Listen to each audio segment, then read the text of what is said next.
You click this video because you want to know how to prune herbs, and that is exactly what we're going to talk about. Let's prune some herbs. What do you reckon? Is that a good pose?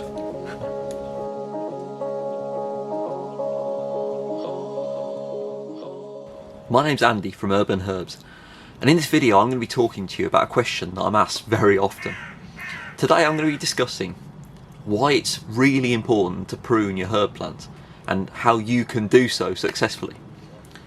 I've been growing herbs and selling them for about 12 years now, and one of the things that I've noticed along the way is that people are so nervous to cut their herbs.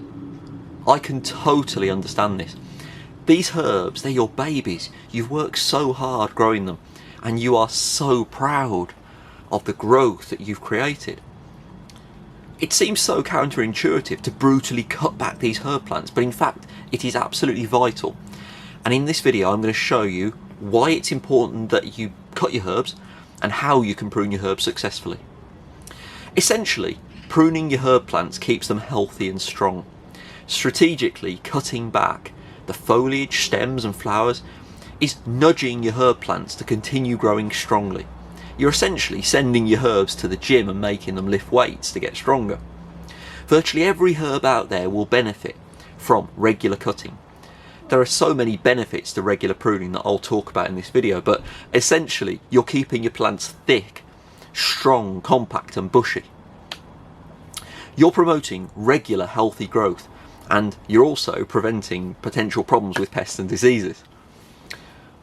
Oh, by the way, along the way you're going to get loads of beautiful herbs to use in your cooking. There are so many benefits. Firstly, you're going to avoid having a situation where your herb plants become leggy and spindly. If unchecked, the plant will become woody in the bottom third of the plant, which is not only unattractive, but it's actually limiting the productivity of your herbs. And it's all about productivity, remember, growing flavour.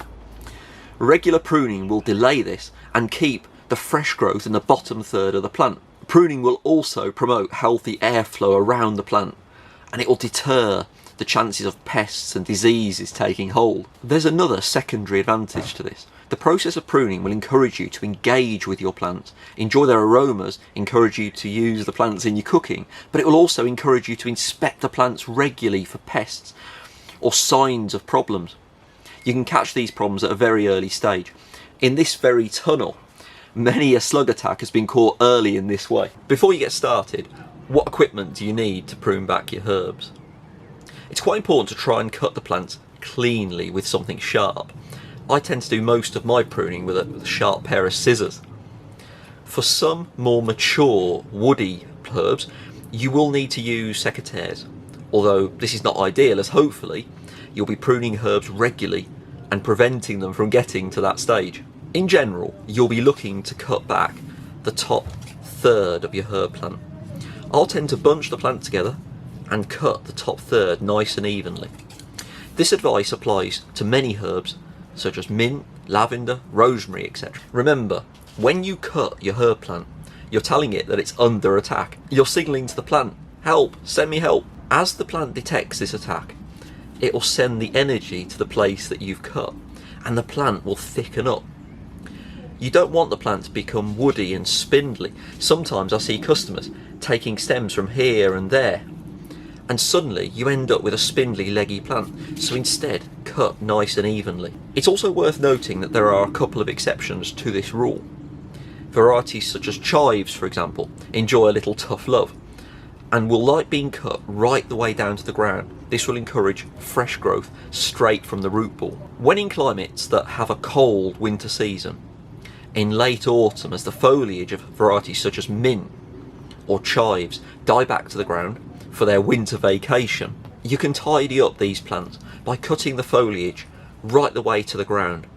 The plant will shoot healthy new growth from the root ball the following spring. How cool is that? I really hope that you've enjoyed this crash course to pruning herbs and that you found it useful. If you have found it useful, please drop us a comment below. But more importantly, if you have further questions or questions that you feel I haven't answered in this video, please drop me a comment below and I'll try and make a video responding to that. I love the interaction. Thank you so much for your time watching, guys. Until next time, see you later.